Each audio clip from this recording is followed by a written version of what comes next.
What's up, guys? I hope you all are doing well. Welcome back to my YouTube channel and welcome back to another YouTube video. In this video, we are looking at part 11 of our Pandas tutorial series in Python. And without any further ado, let's get to it. So for this video, guys, we are starting to talk now about I would say a different use case of pandas. So you guys know, right? Pandas is used for data analysis and your data exploratory and so on. But now think about it. I've shown you guys quite a few methods that can be applied on data to get insight into data itself. Okay, now the thing is, data is necessary, and before you can actually use any of the tools or techniques that I showed you, you need data. Okay, and now we have been creating dummy data, and in the real world you are not likely going to be creating dummy data and then working with that. You are going to be using databases and files that already exist. Okay, so what I'm trying to get at here is that I am now going to be showing you how pandas can be used, you know, for data input and data output and so on. Okay, pandas itself can be used to read and write data. Okay, and it supports various formats, and I will show you these. Okay, so what I'd just like to just mention to you before we actually start, the two keywords here are input and output. Okay, input and output pertaining to data.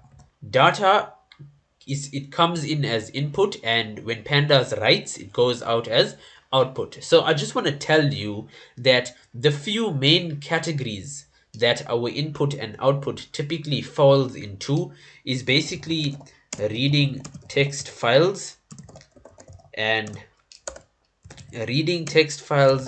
other formats. So let's say other more efficient formats that are found or stored on disk. Okay, on disk referring to the hard drive itself.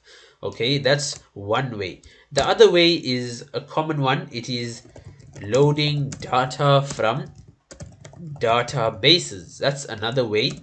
And last but not least, interacting with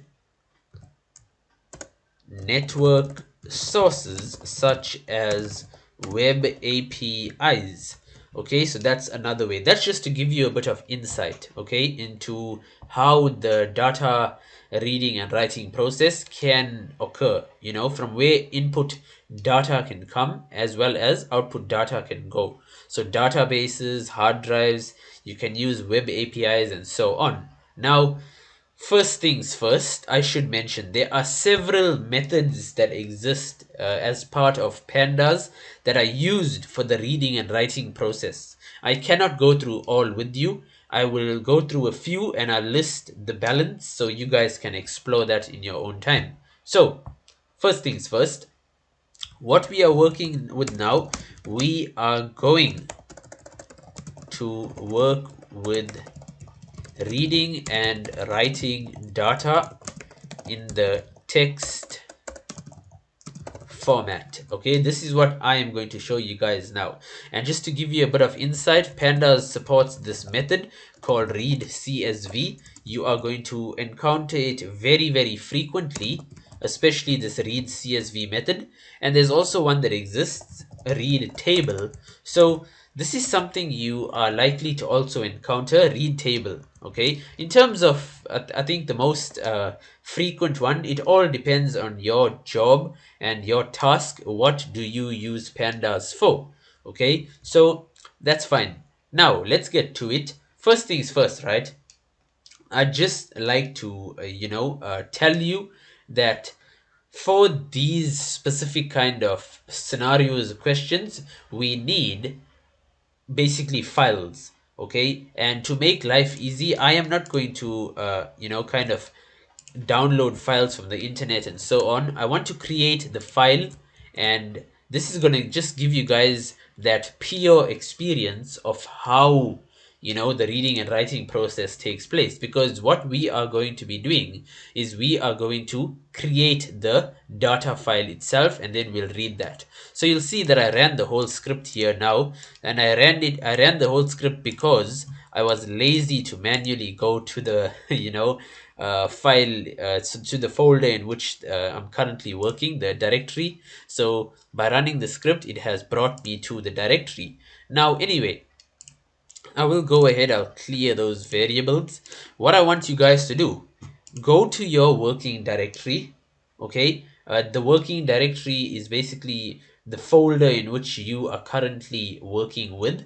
And what I am going to do now is I am going to create uh, you know, a CSV file. So just to add this as another comment, in case you are wondering, guys, you see CSV, that stands for comma separated values. Now, comma separated values, basically the name of the file tells you the format of the file. In this case here, comma separated values.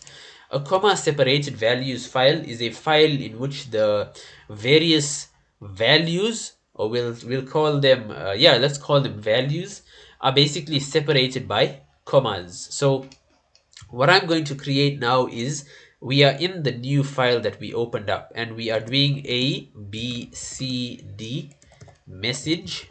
So if this is your first time seeing a comma separated values file, then yeah, it is something interesting and something to look forward to.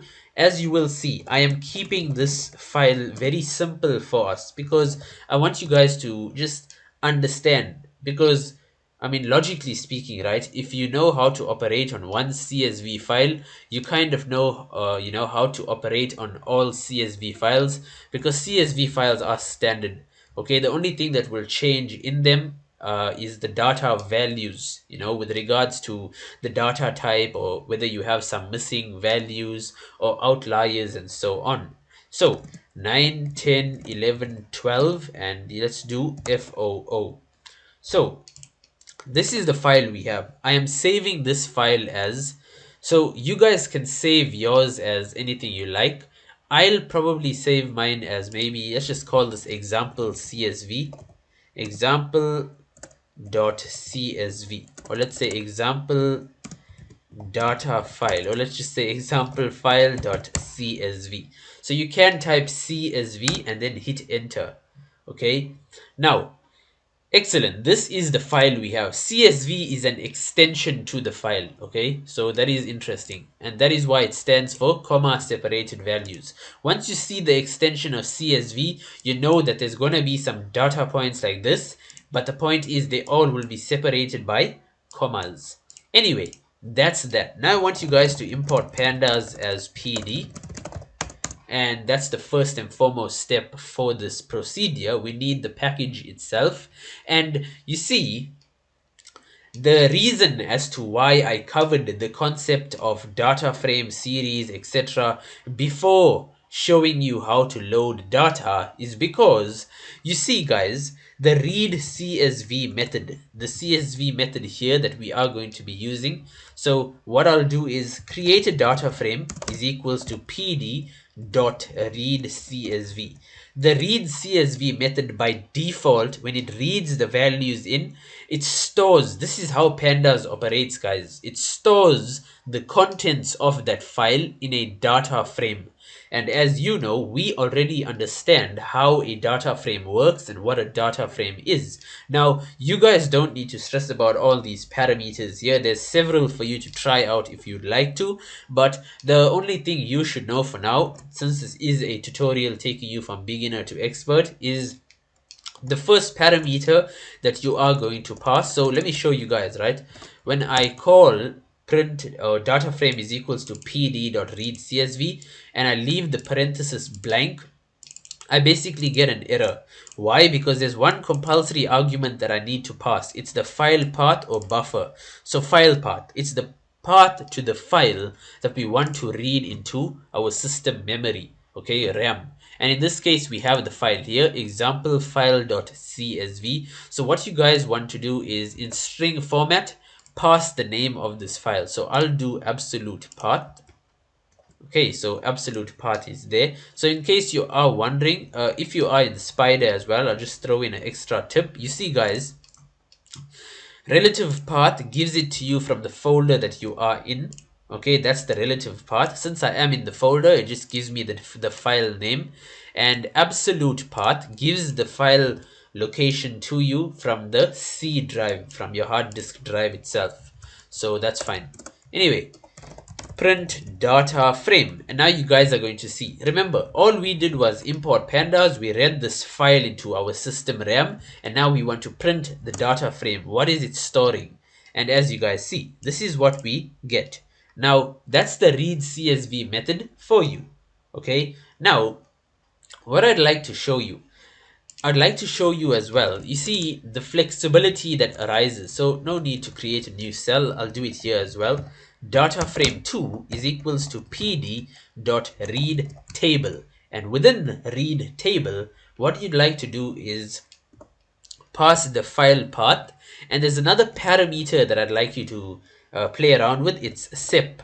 Now sep stands for separator, so that basically tells you how flexible the read table method is. Okay, the read table method, now just in general, don't stress about the read table method, focus on the parameter sep. The sep parameter, so lowercase, the sep parameter will allow us to specify the character that separates the data values in the file. Okay, so I hope that makes sense. And think about it, in this CSV file we have commas, so logic tells us now in sep parameter the argument will be in string form, a comma, because this will basically tell the read table method, you know what, split the values, kind of split the values and create the table where you see commas that separate the values. So print data frame 2 and control enter. Output is the same, guys. That's the read table method for you. So in case you guys are wondering, let me show you all the methods that pandas actually supports. You guys can play around with all this, right? There are several file formats. This FWF is an interesting one. It's a feather file format, if I'm not mistaken. Yeah, if I'm not mistaken, this is it's some sort of feather file format, and it really is interesting. I played around with all this before. Anyway, you get clipboard. This is also a cool one, right? So basically, let me show you guys. If I copy, I got the small data file that we are working with copied to my clipboard, right? Just to show you, if I press Control V, that's what shows up. It's the entire data set that we are working with. And let me show you guys something cool. Data frame 3 is equals to pd dot read clipboard, and the only thing you want to do here is sep is equals to, and since you have it basically reads whatever you have copied to your clipboard. Okay, so it allows you to really just take data from any source and you can immediately transfer that to a data frame object. Now since we are working with this same file, all you need to do to the read clipboard method is pass the sep argument. You need to specify. Now by default, you guys will see, right? So if I run this and if I print data frame 3, you guys will see by default there's no really kind of separator that is like strictly defined. You guys will see here, as you will see sep is equals to, or rather, yeah, sep is equals to a backslash s plus. Now in case you are wondering what that is, I'd like to show you. So pd.read clipboard question mark, and I just want you guys to see here. Have a look at this. The default of backslash s plus denotes one or more white space characters. Now this explains, you guys are probably wondering why have the commas shown up, you know, in the values themselves? Because by default the read clipboard method, guys, will split by the white space White space is space button basically. Okay, so keep that in mind. Now what we can do is specify sep is equals to, you guys know, since this is what our data looks like, we want to separate at comma. Now you guys are going to see when I, control enter this, output's going to look a bit more proper. Okay, this is what we obtain. So that is another good one that you guys should play around with, the read clipboard method. pd.read. Anyway, I was going through a few of the types. You get CSV Excel. This will read an Excel file in a PD or a pandas data frame. Feather file, there's the feather file I was speaking about. Yeah, GPQ. Yeah, you guys can experiment with that. HTML, JSON, all of these are pickle files, query, table, XML. So chances are, you see, as I mentioned, your use of these methods, the way in which you read and write data, it is dependent on your task. What are you faced with that you need to use? Because to be honest with you, there are a few of these methods that I've never used in my journey with Python. Okay, and yeah, for example, SPSS, I've never ever used this before, but I encourage you guys to really go ahead and just go crazy with these methods. The more you know, the better it is for you. Anyway, let's move further on. What I'd like to show you now, okay, is I want to create a new cell. Go ahead, guys, copy the importation and the first reading that we did. Now print data frame. It's going to look the same. Now, you see, in certain situations, right? Now, this is the data set we are working with. The first row contains column names. Column names, basically that tells us it's the header row.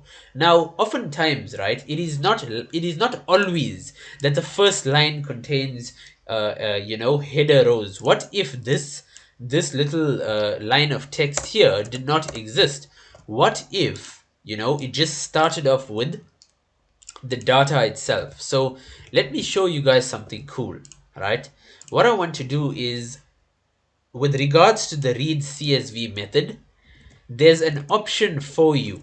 Okay, header equals to, that is the parameter. The parameter name is header is equals to, and as you see here, by default it is set to infer.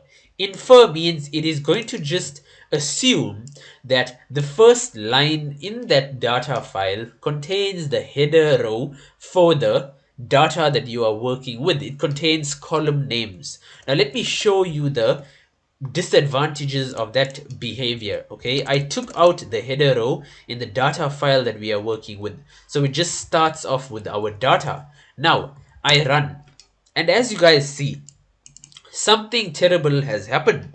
Why? Because this row here, 1 2 3 4 hello, that's actually a line of data. Okay, that's a line of data, but it has taken on or assumed the position of header row. It is in situations like this when all we need to do is header is equals to, and we set that to none. Okay, header is equals to none. That basically tells the read CSV method, you know what, this file does not have a header row, so don't take the first line of data and make it the header row.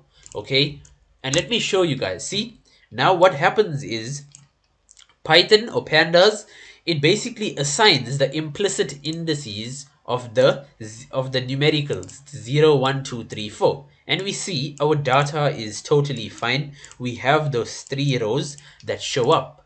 Now that was when we removed the header row. Now you may be asking, now does this concept or does this feature work when the header row is still present? So let's go ahead. You guys know this is the original. Okay, that's the original data frame, the data set that we are working with. Now I'm going to place this parameter back, header is equals to none, and you guys are going to see what happens. Okay, instead, now what has happened is that it has assumed now, since we said header is equals to none, it assumes now that there's no header row and all of this is raw data. And so the header row itself becomes a data row. So it is very important, as you can tell guys, to know how to use these parameters. Okay, so we can leave this as is, header is equals to infer, and that is as expected. Now another thing I'd like to show you, okay, is you are probably wondering if it is possible to change the names of the columns.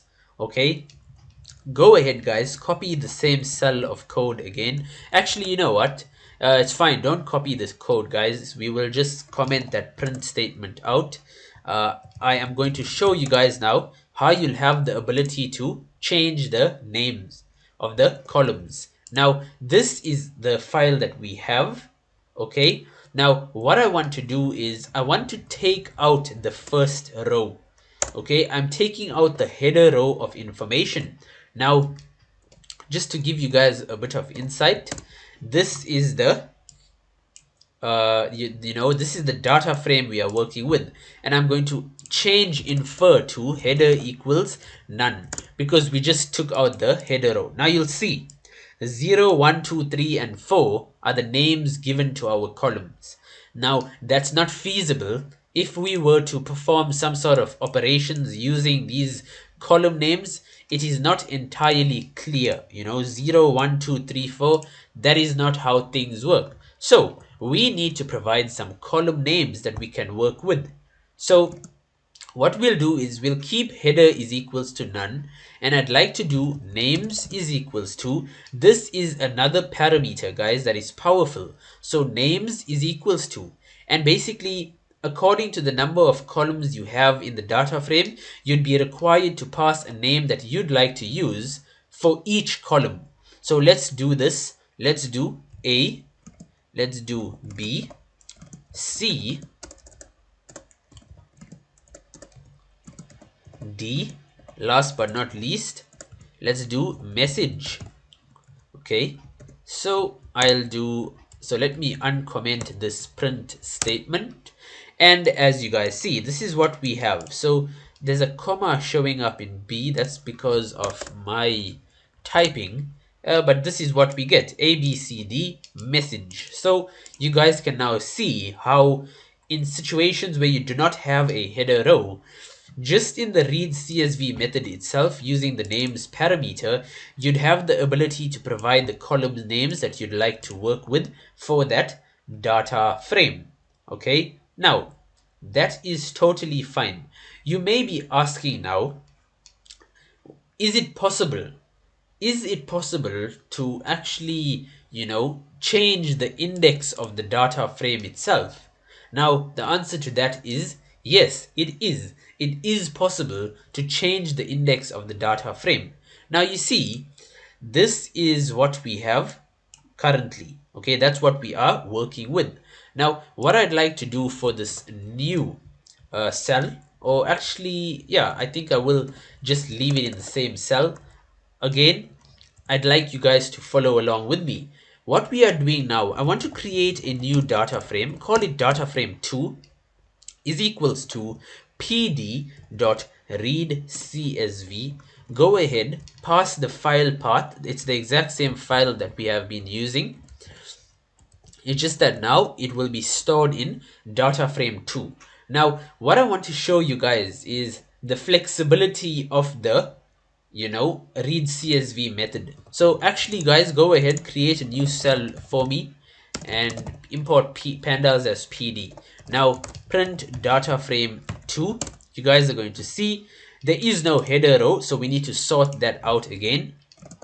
Header is equals to none. And now what I want you guys to do, run this, refresh yourself. This is what we obtained.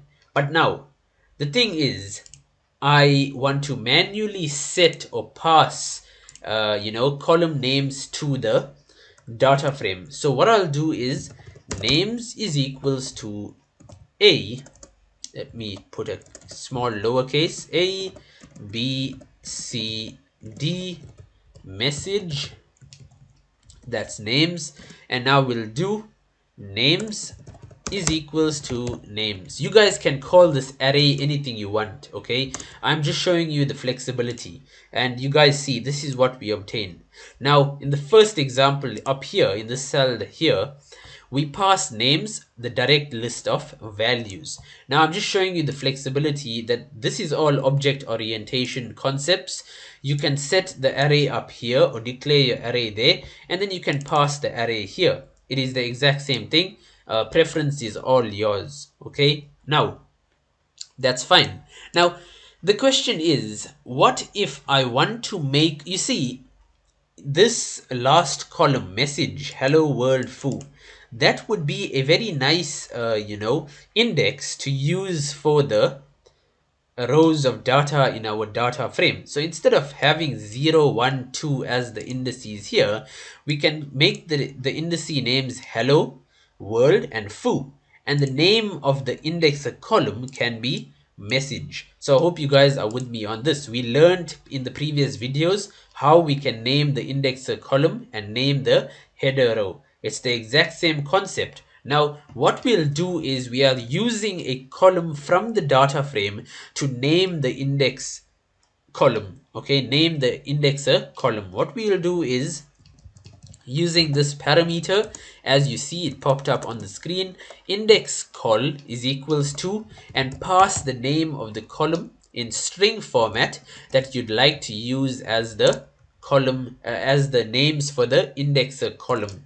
So now when I run this, this is what we obtain.